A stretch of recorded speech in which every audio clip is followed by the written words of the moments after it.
poner esta cosa por aquí. Speaking of Spanish, have you heard what happened to Venezuela? Bro, Maduro? That's fucking crazy. My dad told me that shit was gonna happen. Really? No word of a lie. Oh, your dad said that's gonna Yeah, because you know what? You know what it was? Why? So, because my dad pays attention to a lot of the politics in Colombia. So he was like, yo, like, they're gonna kick out Maduro. And this is like months ago. You know what I mean? I even said this in one of our podcasts. I said this in one of the podcasts, and he's like, yo, if they do this, okay, put your money in these shares. Yeah. It was like oil and gas shares. Yeah. And he's like, if they kick out Maduro, then they're gonna freaking, the shares are gonna go up. Because they're gonna put someone that's more friendly to US, then Colombia would follow. Yeah. Right? Because Colombia has a very left-leaning president right now. Yeah. Very like anti-American. Oh. So if Maduro falls, they're thinking that the guy in Colombia is gonna fall, and then they're gonna put someone in that's more like friendly to oil and gas mining. Okay. So then that would cause the shares of whatever those kind of companies. The idea is that it would go up, Yeah. but you know, That's what Trump said too. He's like, oh, because like this guy's gone, there will be more, you know, oil investments, billions of dollars. and what happened wasn't the case.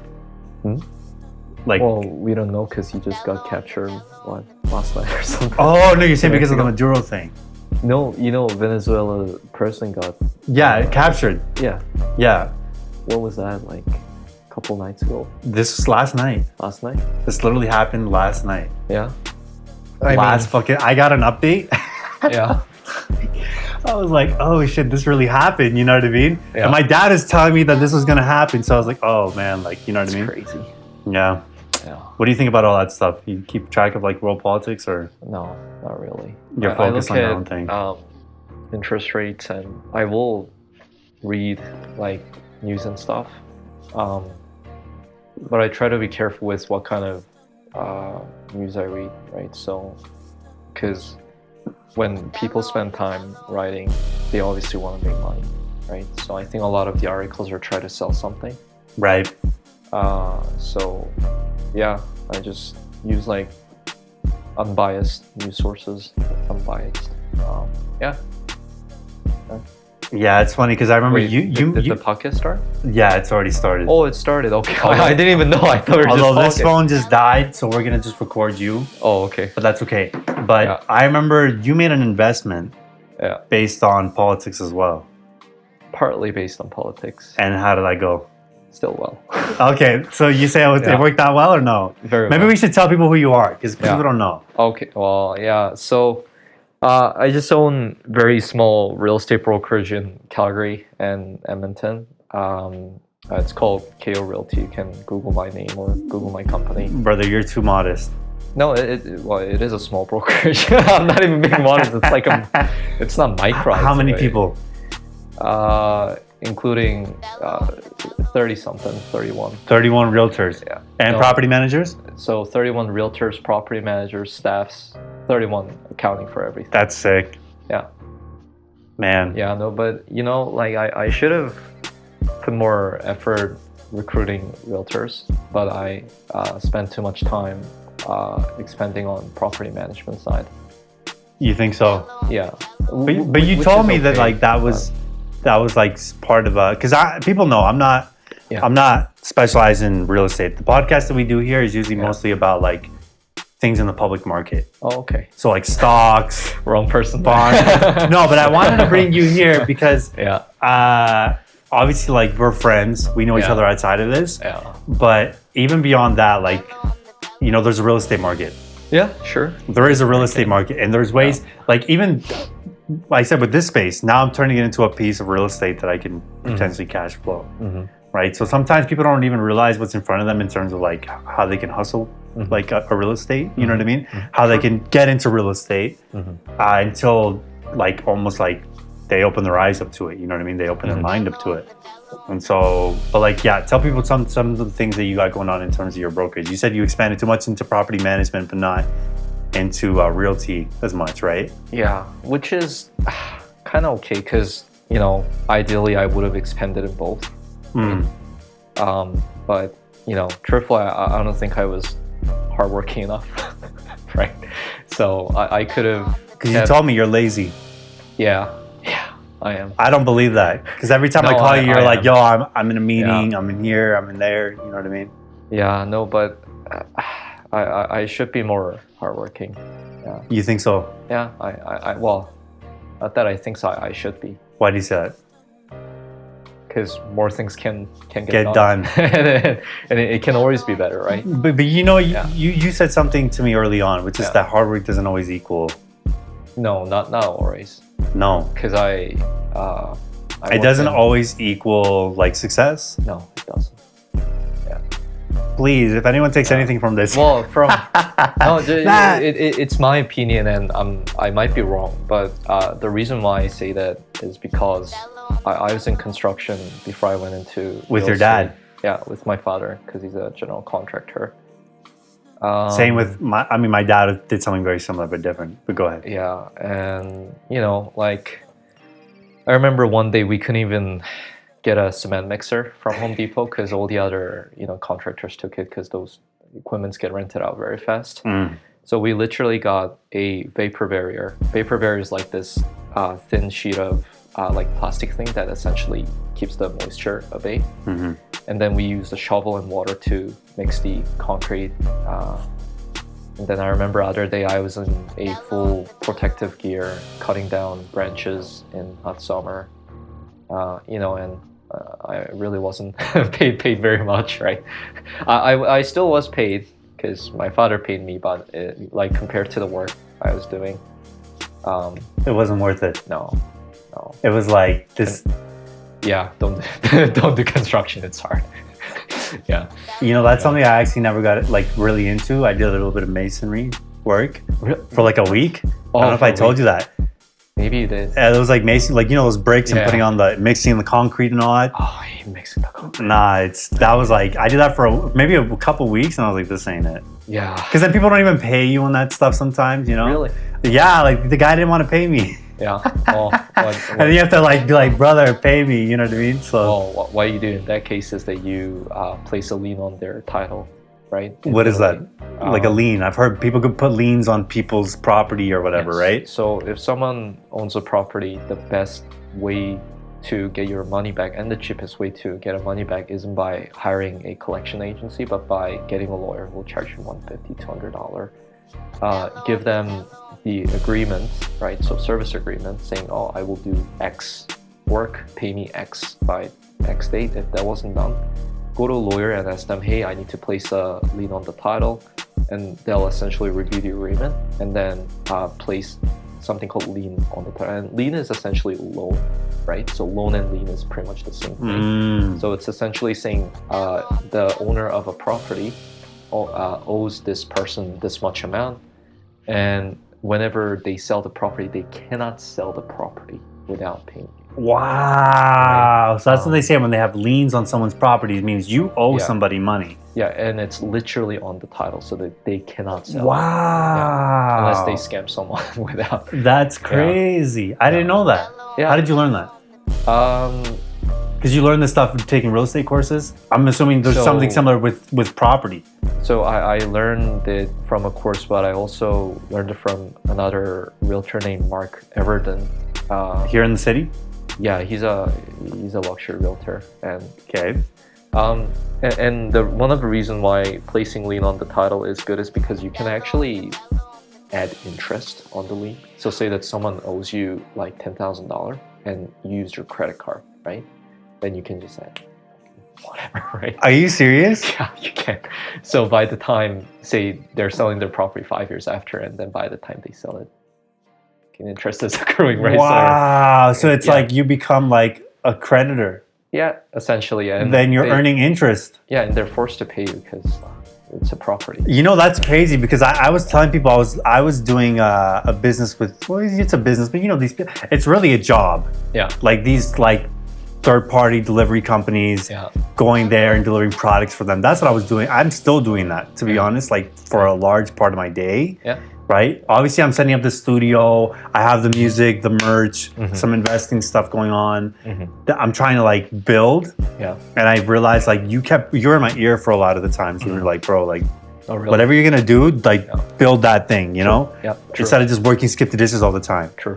Yeah. So I was working with T-Force, and one of these guys still owes me fucking money. How much? It's not much. It's like $300. So I don't know if it's worth it getting a lien at that point. Well, you can probably place a lien for $300 plus interest plus the lawyer. Yeah, because the guy's like, oh yeah, we're gonna pay you, but these packages and this and the other. You know what I mean? Yeah. And that's how I was like, this is so dumb. I mean, I don't know. Talk to the lawyer. Yeah. Has that happened to you on one of your properties where like you owed somebody? You know, because you're good at with paying people, right? Like, has somebody ever put a lien on your properties or anything like that? Have you ever done that for somebody else, or onto somebody else? I've Who's owed you money? Ooh. Oh, actually, yeah, we did. When? I think September or something. You care to share what happened? Yeah, sure. I will share without name dropping. So my wife became a realtor after I started doing okay as a realtor, right? And then she got her first listing, and for her first listing, she paid for staging. But the terms of the contract stipulated that if the property weren't to be sold within X amount of days, the staging costs will be reimbursed back to the realtor, right? And staging, for people that don't know, is like setting up the place. Yeah, so it looks good. Yeah, and it's expensive because these companies charge you, I don't know, like couple thousand a month. Right? And so, for example, like let's say I wanted to show this place to sell it. Yeah, I would put furniture here to give you an idea for the client of what it would look like. That's staging. Yeah. But then what happens after the staging's done? They take out the Yeah, they take their furnitures back. Would they ever sell it to them at that point, or they can for an extra charge? Yeah, but typically, if someone wanted to buy a furniture, they wouldn't go through a staging company because they're the middleman, and obviously there's a profit that. So you have to contract a staging company. Yes. So there's a staging company. Oh, wow. Yeah, multiple of them. Wow. Oh, yeah. There's like a whole. That's what people specialize in. Well, like staging. It's what is it called? Like interior design, something like that. No, it's different. Home staging. Home staging. A lot of interior designers do home staging as well. Is it profitable? Well, number-wise, it is. Right. You know, I'm thinking that's actually I should do that for this space.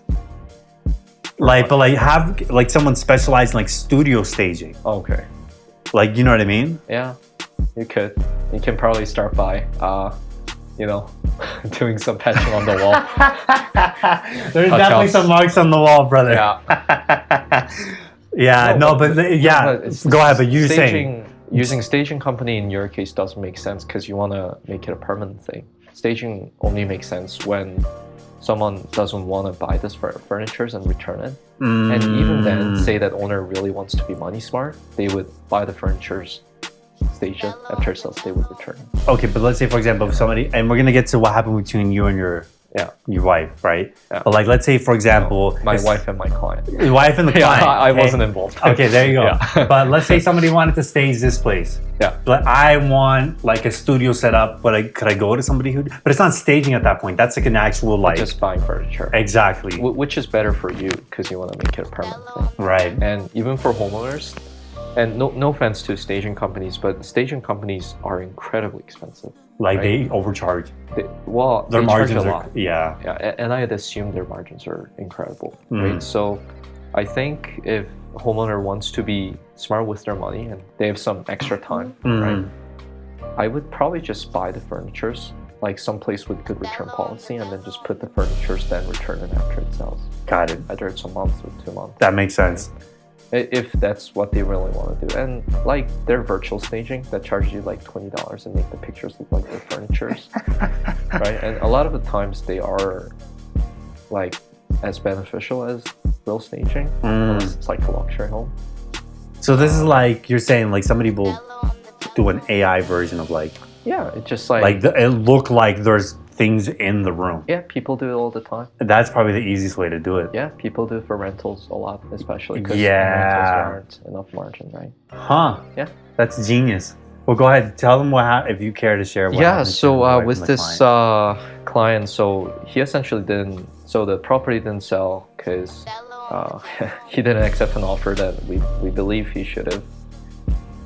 and the property didn't sell, so we requested the money to be paid, and then we literally sent them a copy of the agreement, and the client's fully aware, right? And he didn't pay, so we just got one of our clients who's also a lawyer and owns a law firm, and we're pursuing after him. Yeah. Wow. I think it'll be small claims, but And you're earning interest on that?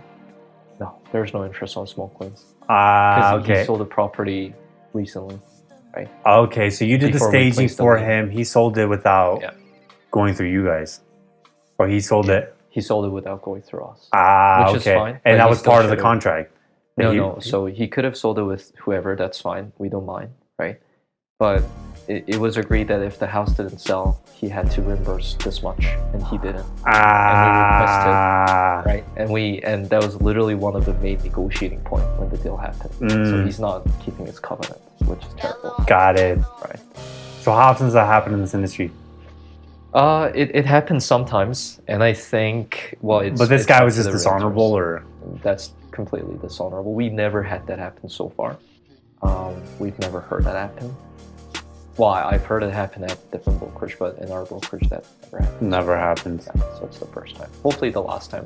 Got it. But I know it won't be the last time because How many clients are you guys getting on like a regular basis nowadays? like in terms of real estate, because property management's taken off for you guys, right? yeah. People don't know like how many clients you got for property management. For example, how many units you're managing? I know it's over 120. 120 that you're managing. Over. And then let's say how many units have you sold since the beginning? Beginning of the, I mean, as far back as you want to go. So As far back as you want to go, brother. Because you've been in this since pandemic, right? You remember we were trying to do a business at the time. I went crazy. You went into real estate. No, I only became a realtor 2022, 2023, right? I think 2023. Yeah. January. Yep. February. I remember February. seeing your sign, brother. Yeah. And that's when I reached out to you. It was a waste of money. I should have not done it actually. Yeah. So my first year I did terribly. Okay. Terribly. Like I lost a lot of money. I remember that. You told me that. Yeah. You were calling me. You're like, brother, I'm going to sell this unit. You're like, one unit. Terrible. And it was like, I'm like, yo, you can do it. You can do it. You know, I think maybe I was giving you a lot of doubt as well at the time. Oh, I doubted myself too. But then eventually, what did you realize? That Casey was way better at it. She was good at selling, better than me, right? But then starting second year, I don't know what happened, but I started to realize what people wanted. So I started becoming really creative. Right? So, like for example, I started offering cash back to buyers. So if they buy a house, I give them the cash back. And I started doing this program, and if any realtors listening, this is a genius thing. So a lot of the times when client goes to a builder, they don't like to give discount. Nowadays they do. Right? It's terrible, right? But before they didn't. And one of the things you can do is that you can tell your client, hey, like because this builder won't even give you a discount anyway, because that's why he told me. Why don't you use me and then I'll give you, I don't know, $3,000 after closing. So that way you help with yourself and down payment. And I did a few of those and I started doing it like 2-3 deals a month. And that was enough for me to save up to open for brokerage, pay off all the previous debt I had, because I had to go into a bit of a debt in my first year. How much? You care to share? You don't want to share? 20 something. Grand? That's fucking crazy. No, but see, but this is good debt. We spend more. But this is debt into the business. It wasn't a good debt. Okay, but I'm saying like because there's people out there that will go in 20K in a debt, buying bullshit, like dinners and like trips. Do you know what I mean? But where you put that 20K into the business. I'd say it was a bad debt. Why? Because I was inexperienced. So if I were to invest in someone like me, who I was in the exact same position, 20 grand, I would never do that. You say no, hell no. Because I know how incompetent I was. Right? Got it. Yeah. Who lended you the money? It was your grandpa, right? No, Sorry, I don't mean to give too much information out there, but my grandpa gave me, I think, $3,000 to buy my first car years ago. That's good. And then I spent my own money. Where did you get the loan from? I think I had a line of credit. Ah, okay. So it like a was- low interest rate? Reasonably low, but unsecured line of credit will always have higher interest rate than secured. Then line a of credit. secured one. Yeah. Yeah, so I literally used up all my saving, and I was Ay, in madre. a bit of a debt. And people don't know, like, you come from humble beginnings. Well, I still am in humble. Nah, but people don't know because they see you and they're like, they don't really know, like, your story. You know what I mean? And, well, I'm not rich. I'm not a millionaire. There you go. And you, bro, I've been to, like, remember, like, when we first met, yeah. you showed me the apartment that you were living in with your Oh, parents. well, I'm better off than Yeah. like I'm not like wealthy. No, but I did have still, some like, what asset. you've been able to build is incredible. Whether, like, bro, I'm serious. I brag about it to all my friends. Oh, I'm like, look at this guy who's doing this brokerage. Oh, Yeah. yo, he's 20 whatever years old. How old are you? 24 now? yeah. 24. I'm Turning like, yo, 25. I'm like, yo, this guy's 24. Look at his brokerage. Most people haven't even accomplished half the things you've done, brother. No, lots of people accomplish way more. Okay, but you're comparing yourself to fucking Elon Musk. No, I know like lots of people around me who've done like More. a lot better. Like a lot better. Like Natasha or whatever. Yeah, I mean, she is. But you're on pace older to do than that. me. I am, but Because she's 27, 28. Natasha Fleming, people don't know. I met her the other day. yeah, she's First a time. big deal syndicator. She is, but like even other than her, right? And she was super nice, by the way. She was awesome. Yeah, I really enjoyed meeting with her. yeah. You can still be nice to people, I guess, after being wealthy. But like what I'm saying is, You don't see yourself in that light. no, And I think that's Like- probably better. could be, yeah. Because the reason why is like, yes, I own whatever number of rental properties. Yes, I own brokerage. Like, yes, I'm way more connected than I used to be. But I'm not still at the goal. Is there a cognitive dissonance there? You know what I mean? Where it's like in your mind, there's something that you need to achieve, but in reality, you're not there yet. Is it that thing? Or is it like there's a goal that I've yet to reach, a mission? Yeah. Is it like that thing? Well, I just try to think about my goal every day and just try to get there. Get there. Yeah. You care to share what the goal is? Yeah. International real estate company who has offices all over the world. Mm. And You know how many offices you're going to have? No, I don't. But You have like a number? No, but per country, I need at least one. Per country. Every country's got to have one. Yeah, almost every country. Yeah, because obviously, if the market is not a free market, then obviously You're not going to Venezuela. No, and, You're not going to where Maduro is.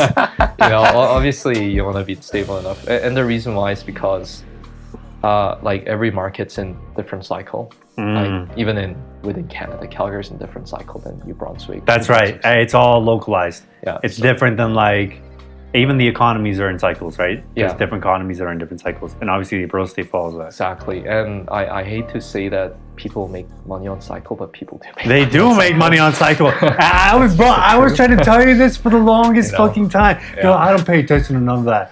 Obviously, like, you Well- know better than I do, but the reason I knew that, because I listen to guys like Ken McElroy, that's all they talk about. Yeah, people do make money on They just talk about the cycle, interest rates, where interest rates going, where's the economy, the Fed. Yeah. They're talking about that like in their podcast. Yeah, and like they say for the British Empire, the sun never sets. be- Because they have everywhere. They're everywhere. It can be something similar, right? Because the cycle of market is different everywhere. So you can have your hands in each market, and depending on where the market is, you can. And That's game right there. Yeah. That's hard game, because you can do that even for securities too. yeah, I'm sure. you Like there's different stock markets in different Yeah. cycles. can. A lot of companies. That's do what people that. are doing right now. They're Yeah. they're reallocating from the U.S. stock market to like Yeah. other. That's what I heard people are doing. But anyway, I heard Vietnam's making a killing. something like that. Yeah, Years ago. Vietnam, like Like these developing countries. developing countries. That's what they call them, 'Cause there are developing markets. so many things that need to be done. Exactly. Right. Yeah. Yeah. So your plan is to have an office in every Yeah. country. Yeah.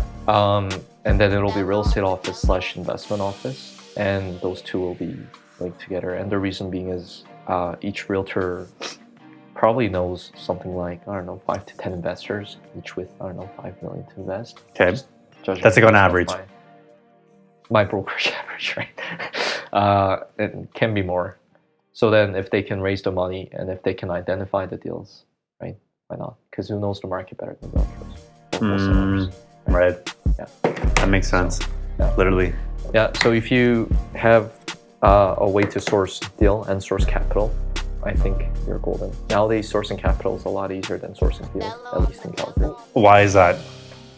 Money's flowing right now. Yeah. Interest rates are low. People are borrowing. Low People are wage. spending. Yeah. Gas is cheap. People got a little more in their pockets. Maybe. I think the reason why You're not looking at that. good deals are hard to find is because so wholesalers, right? So wholesalers are people who find off-market deal and Yes. just receive assignment fee. The problem with wholesalers, I do work with a lot of wholesalers too, by the way. No offense to them, they're great people. But if there's such an amazing deal, why would you give it away? Because maybe they don't have the qualifications or whatever, or the capital, right? That's But the then the idea, thing that is they that- don't have the capital. But it's better for them to put their own equity and bring in another joint venture partner because the same client pool they have are people with money who want to buy. Okay, I see. Instead of being a middleman, Yeah. They would put do a the little bit deal of their yourself. equity Cut out the and middleman. raise the money. That's Mm. fundamentally better for wholesalers. Huh. Yeah, and only time wholesalers would offload property is, I think, one, in the beginning when they don't have a lot of cash and they need cash, or two, they've literally reached their limit and like they don't want any more property, which is rare. Yeah, I've heard the first situation because Robert Kiyosaki he had a podcast, Yeah, and this guy came on there talking about wholesaling. yeah, And I think it was like to raise capital. It's like if you need money right now, this is a way to get money in your pocket. You know what I mean? yeah. It's a valid way. Me and Rena talked about that. She's like wholesalers and all that stuff. We talked about that briefly over the phone too. I remember I was looking into Yeah. that. But you're saying it's better to just go directly to the Buyer. investor. Yeah. So how would, for If you're a example, this is what I wholesaler, want to know. Like, why would? If somebody didn't like have any connections, they wanted to get into real estate, how would you recommend they get into it? Become like take your process, get the licenses, No, it's go not through worth the, or would you recommend that they like wholesale? Like if, for example, because it all depends on what they want. But if they just wanted to get some money off of real estate, whether it's cash Just flow or a money. flip, Okay, I say wholesale. that's your first step. Yeah. And the reason why Did you wholesale ever? I'm doing I'm actually doing one right now. It's not but a you don't want to get wholesale, too much details. But it's not no, it's not a wholesale, it's more of a realtor representing. I wanted to put my own equity, but I'm cash poor right now. That's So, okay. Yeah. You've invested most of the money into the business. Yeah. But yeah, no, so something similar, right? Got it. Because the reason why, 'Cause you went through the process of getting all your certifications, yeah, and and that took how long? 2 years? too long, too long, and too much money. So that's not the way to go. No, it's not. Really? This is only good if you want to scale your business like internationally. Got it. What you're doing, Yeah, and provincially, nationwide. because you need to be regulatory compliant, and plus you learn so Yeah. much along the way Yeah, about what you're dealing with. yeah. But then, like, you don't need to go through what I've been through. If I can Got it. say that I didn't want to scale at such a degree. Yes. If you just wanted something that's like, you know what, Yeah. this is cool. I'm good. I make some money off it. I say You know what I start mean? going to like investor meetups. Ja.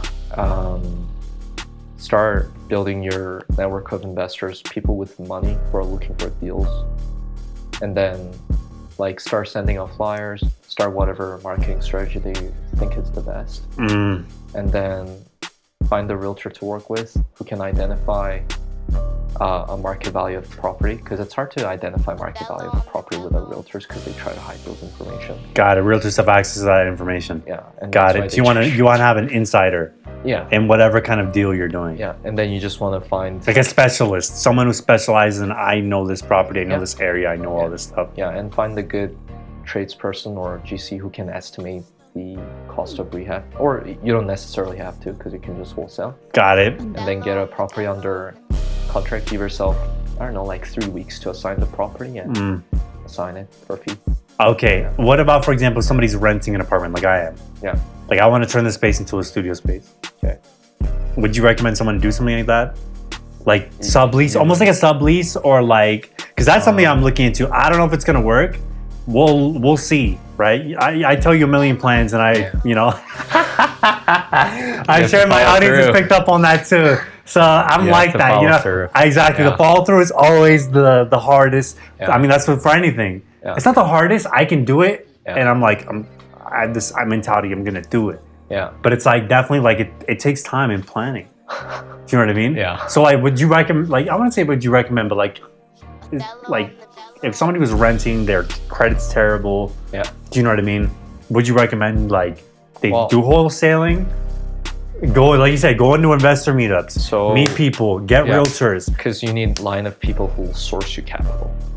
It's the connections. Yeah, it's the connections. Got it. Right. That makes sense. And if you have a good deal, like you know how people say, oh, if you have a good deal, the money will come. That's literally the case in Calgary. Literally. Because deals are so scarce. Really? There are no deals. But you know what's so crazy? I was driving, because you know I do these deliveries. Yeah. And I was driving through like north of downtown. Mm-hmm. It's like corner lot, fucking bungalow that's, we're gonna tear down this bungalow and put a multifamily. There's a lot of those that I'm seeing right now. Those like around downtown. I don't know about nowadays, but like maybe a month ago, 2 months ago. So they're hard to wholesale because it's a land. Oh, you're saying for wholesaling? Yeah, for wholesale. Ah, okay. But overall, deals are hard to find now. They're very scarce. Really? Money's easier to find. Very easy. But it's just so competitive. Well, is it people buying properties? So, but who's buying them? Investors? Lots of people are buying, but the reason why deals are hard to find, I think, it's because one, we don't have enough homes, right? So whatever home there is, it'll sell for premium. So you have to think about it this way. Only time you can probably get a property under market value.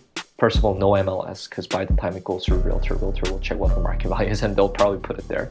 Unless it's like in such a rush. Got it. Which by the time there are probably 20 offers, right? Got it. Or you can literally, you know, run and, I don't know, talk to divorce lawyers, talk to estate lawyers. Got it. Yeah, that's right. People with homes who are financially difficult. Funerals.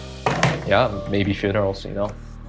Or knock doors, send out mail, right? Literally like sourcing deals. Off-market deals. Yeah. That's where the money's made. Literally like, oh, I gotta sell this home like super quick for cash. Like, I'll give this discount. Be like, dun, dun, dun. Hey, your lawn looks kind of overgrown here. You looking to sell it?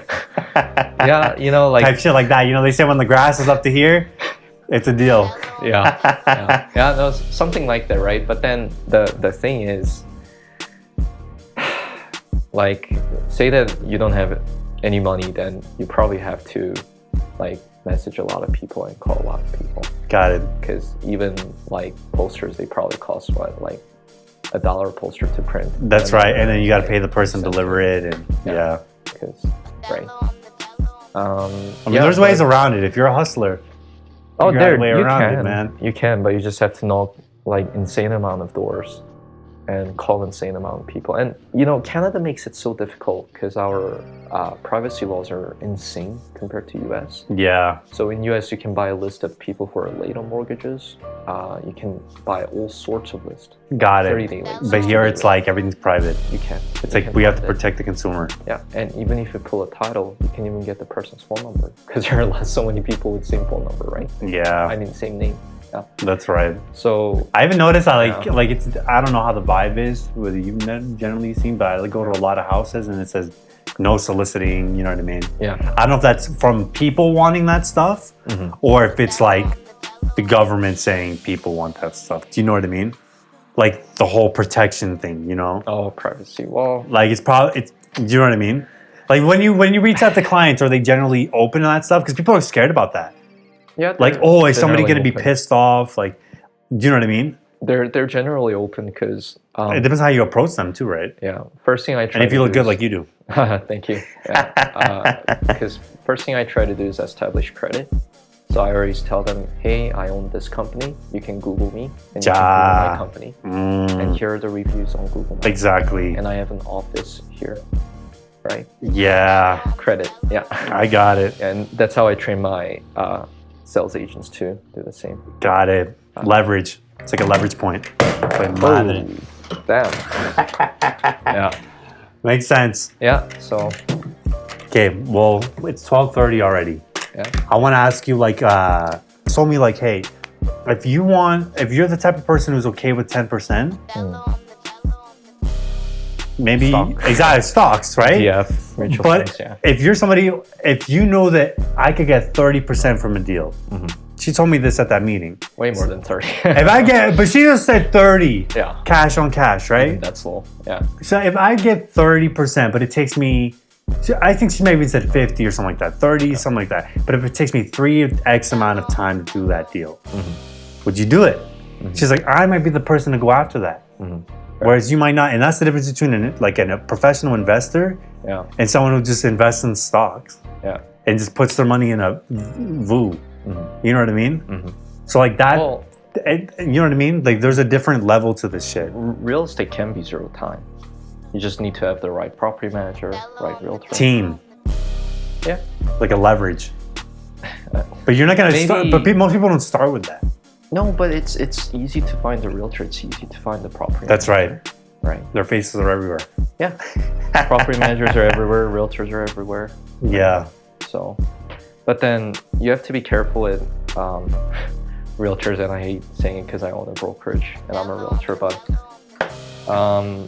like you want an investor realtor, like realtor who also invests, because realtors get paid by selling the house, so they don't necessarily have to give you high returning house. So you're saying if someone's an investor, they will actually know what it means to give you a good property that will cash flow. And if there's someone who you can go into deal together and they're willing to put their cash, that's usually the best thing. Got it. Makes sense. Literally. It means they know it's a good property, right? Yeah, because a lot of people are probably just looking to make flips in that real estate stuff, you know? Yeah. So I'd say like if people have a job, they shouldn't quit it. They should try to use the job to get line of credit. They should use that job to qualify for rentals, and then they should quit it after. I noticed when I was listening to a lot of real estate podcasts, it's a lot of people that got into real estate that have like high paying jobs. Yeah. And sometimes I would always get so discouraged. I was like, damn, this is not me at all. You don't, well, if you... Do you know what I mean? Yeah. Like that would always be like, damn, like do I have to gone to college? And it's like, man, I had this 6-figure job and I was hating my life. And it was like, damn, I had all this great credit. Yeah. Wow, this is terrible. I was working for Google making $2 million exactly, a year. yeah, and it's like, really? This is how I made it. Exactly, and it's like, oh, and I just, you know what? I was tired of making $1 million a year, so you know what? Maybe I'll get into real estate. I'll buy 5 properties, and, start there. Just a little baby start. You don't have to, but if you don't have the money, you have to call lots of people and knock lots of doors. So you have to hustle. Yeah. You got to get out there and honestly, it's like the knowledge. Yeah. If you start reading, because you read how many books before you got into this stuff? 12, right? Tell me 12 books that got you started. Roughly 12. Yeah. See? Can be more. And then how much did that cost you? Maybe free? You could get that shit for free at the library. Not the books I read. Okay, but let's say, for example, let's say you paid $200 for all the books. Let's say even $500. Yeah, 300. Let's say 300. 20 each. Right? That's your tuition into the school of hustle. Yeah. You know what I mean? But and you train yourself to see these deals. Yeah. Do you know what I mean? There's a lot of information that I'm saying that to be like, hey, if you want to get into real estate, like, because I can't speak for experience, but I'm like, I can say in terms of securities and stocks, not that I'm a millionaire from this shit either. Yeah. But like, I know that I was able to learn this stuff enough to even at least provide advice that's profitable for other people. At the very least. My situation, I was able to make some money off of some of these trades as well. I wouldn't call them trades, but investments. Maybe short-term investments. Not a lot to the point where it's like, oh, I'm Buffett. But something that is like, okay, like it's something. Returns are return. Yeah, returns are return. Yeah. So like, I'm happy with the returns that I made, and I was able to provide returns for people, but that was just me learning myself. Like, now I'm taking the CSC course, and I'm like, I want to get this done in the next 2 months. But, like, I didn't have to go through the banking system and go to university for 4 years. I know you told me I should do that if I want to take that seriously, but it's like, sometimes you can start very, like, with what you have. You can, yeah. Do you know what I mean? And that's what I'm trying to, like, get people to understand. Because a lot of people Yeah. feel very discouraged when I talk to them. They're like, no, I don't understand that stuff, especially when it comes to securities. You know that because you're the one that got me into that stuff. I didn't understand it at all. And even if you think securities is hard, imagine real estate when you have to go out there and find a deal. I went from like commodity and stocks trading to like real estate now. Yeah, you were the one that got me into that shit. You're right. Yeah. Do you know what I mean? Yeah. So imagine being like, I'm a real estate investor. That's even, you know what I mean? Like that's another step. You know what I mean? It maybe is less complicated, but it takes more hustle. Yeah. That's what it is. It's less complicated, but it's more hustle. Well, I don't know if it's. That's my kind of understanding of it. But you give me your perspective on what I just said. All that stuff I just blabbered.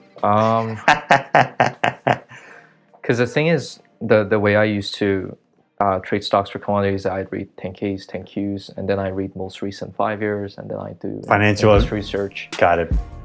And it is complex. Stock trading is complex because jargon competing with. Woo. This thing keeps falling. Maybe. Good. Yeah. So, like, whether it's company or real estate, you have to do a lot of reading, I think. Because the thing about real estate is that people think just getting a realtor is enough, right? But I think getting a realtor is like basic. And I think if you do wanna maximize your return, you need to know exactly how much it's gonna rent for, exactly how much it'll renovate for. Your numbers, you need to crunch your numbers. Yeah, look at the population growth, job growth, crime growth. Like it's not very different from trading stock because you're looking at everything. Exactly. You need to know your numbers, your financial statement, but it's almost like an investment plus a business. Yeah. Because a lot of people, I mean, like an investment is a business, but people don't look at stocks that way. Yeah. A lot of the time they look at it like something that moves up and down. You know, Buffett said that. They find it more fun. It's like you just see the thing, oh, it's green. Oh, it's red. It's green. you can do a version of it if you set up a sold alert for your neighbors, and then you get a dopamine rush of whenever house sales in your neighborhood. Oh my god, but it's not as fun as stocks. Probably. No, but what I'm noticing, because even with this, I'm like, oh yeah, I want to turn this into a studio space I'm renting out. Yeah. It was like it activated a different part of my brain that was like, oh yeah, I need to know my numbers. Yeah. What's my rent? What's my utilities? What's my overhead? What's my cleaning supplies? What's the clients like? How many clients do I need? How much do I need to charge? Same idea with real estate. It's like a commercial real estate space. Like if someone was going into like a lease into like some sort of a building, do you know what I mean? So it activated a different part of my brain. You know what I mean? It was like instead of just looking at this thing like a liability, it could turn into an asset. Well, but the thing is, you don't have to keep on doing it. You only have to do it like once per asset time per area. Because like if you buy a house here, you can buy exactly the same thing next door, and you don't have to analyze that much anymore, other than like house specific. It's like creating a system at the beginning. You have a template, and it's easier. Yeah. Yeah, makes sense. Yeah. Man, it's probably like similar to trading stocks, because if you, let's say, only thing you trade is commodities like gold and silver. Yeah, commodities. Then, you know, there's probably only a few things you look at. That's right. To, you know, it's like, did it dip today? Yeah. Does it look like it's below 1980 value? Yeah, you know. Yeah, you know, what does Peter Schiff say? Is it going to go up? Yeah. Once you have a template, it's a lot easier, just like anything. But, that's right. Yeah. No, and having advisors is very important too. Because some people are way more specialized in that stuff than I am. Yeah. And I listen to them and they're right like 80% of the time. And I'd say like if someone convinces you something's a good investment, you should probably tell them you should probably put some of your own money as well. Because I agree for sure. Because people are selling their book, right? Yeah. Because fundamentally, well, for real estate, for anything, right? Because fundamentally, if people are not willing to risk even a little bit of their money, then you know it's bullshit. If they're not willing to put their own skin in the game, you know they're probably just selling a product. Yeah. Like exactly, right? So makes sense. How would somebody look at that in terms of real estate? You said realtors that own property. Yeah, preferably. No. And then even then, like if realtor thinks it's an incredibly good deal, you should probably, and I'm not giving an advice. If I were a client, I'd probably tell the realtor, hey, put some of your money in. You said it's a good deal. I'm okay with $1,000, $2,000, just risk something. Even if it's a small amount. Yeah. I agree. tell people what you have in terms of what you're working on, what you've been working on the past year. Mm-hmm. Like, tell me like the projects, what you've built up to this point, what you're building moving forward. Mm-hmm. Like, tell me what you got going on. Give like a good brief summary. You know what I mean? So I own a brokerage called KO Realty. I own some rentals. You care to share how many? 5. That's good. How old are you? But they're very, very, very cheap rentals that go 40, 50 grand each. Yeah. How old are you? 24. Yeah. No, but then it's not really much because, like, if you think about it, mortgage probably all adds up to like 190. And that's the price of one condo in Calgary. Wow. Right? So. You mean the mortgage for a property? And for all 5 properties. Is 109,000? 190. 90? Because you bought them on like 4 Mac. Yeah, they're all like 40 grand each. Wait, madre. Yeah, I probably could have gotten like 30 something. Bro, that's fucking crazy. So anybody could get into this if they really looked hard. Yeah, but you need someone who's very good at managing because it's so far away. Yeah. And again, that's why I'm saying I feel like people should start investing outside of their city more and start looking at the number. Because people are just in Calgary and they're like, houses are 700 grand. Yeah. And they don't get the real idea of what the market is out there. Buy it in US, buy in New Brunswick, buy it in Saskatoon, buy like exactly middle of nowhere. That's right. If they really want a property, they can get something. Yeah. Only thing they should look at is population density and rent to price ratio. I think those are the only 2 things you should look at. And population growth, maybe 3. Got it, because if the population is declining, it's no good. No. And then you want to look at like... You don't want where people are fleeing. And you want to look at like the city's industry. So like, for example, 4 mega's oil and gas. Yeah, right? But even then, when you look at the population, it's at 80,000 roughly. So it's big enough. That's right. You know, so even if oil tanks, right? And and that's sort of what happened. Yeah, it tanked. It went from like 110 to now. You know what's so funny? You told me to short oil. You're like, brother, short oil. Yeah, I've been telling you. I should have kept. I looked into the oil that I shorted. Yeah. I think I made I was like $20 on that. It wasn't a lot. But how much did you put? I think I put it. First started with like 20. I bought a share. Yeah. And then like I bought like 5 shares, and then I trimmed my position. And then like I think I was in the green at that point. I have to look. That's one thing I have to do, right? Because imagine like. That's one thing I have to do is like actually crunch my numbers. I've done them for the past 2 years. This year, I actually have, and you know it's not good, brother. It's not. I think the first year I lost $300 investing, like taking it seriously. Yeah. Second year I think it was flat. Yeah.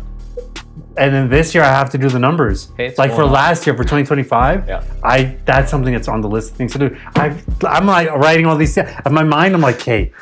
Sure. Look for deals outside. It was such a good liens. I'm gonna have to read this. I have to go back in this podcast, bro, because there's a lot of fucking game.